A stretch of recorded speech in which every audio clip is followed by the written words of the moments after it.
കൂതാശ, 100 കൂതാശ നടത്തുവാൻ ഒരുങ്ങിക്കൊണ്ടിരിക്കുന്ന സമയത്താണ് ഈ സംഭവം നടക്കുന്നത്.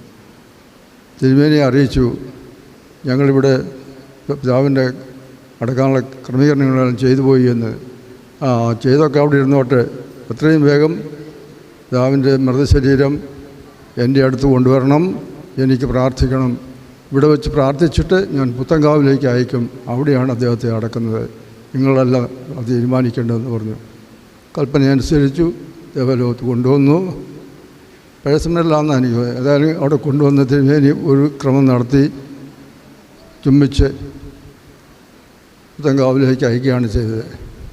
ആ പിതാവിൻ്റെ വചനങ്ങൾ പലയിടത്ത് വെച്ച് എനിക്ക് കേൾക്കുവാൻ സാധിച്ചു. എന്നേലും വിശദമായി ഒന്ന് മനസ്സിലാക്കാൻ സാധിച്ചത്, ദൈവത്തെ അറിയുന്ന മക്കളെ സംശയിക്കുന്ന മക്കളുമുണ്ട് എന്നുള്ളത് കൊണ്ടാണ്.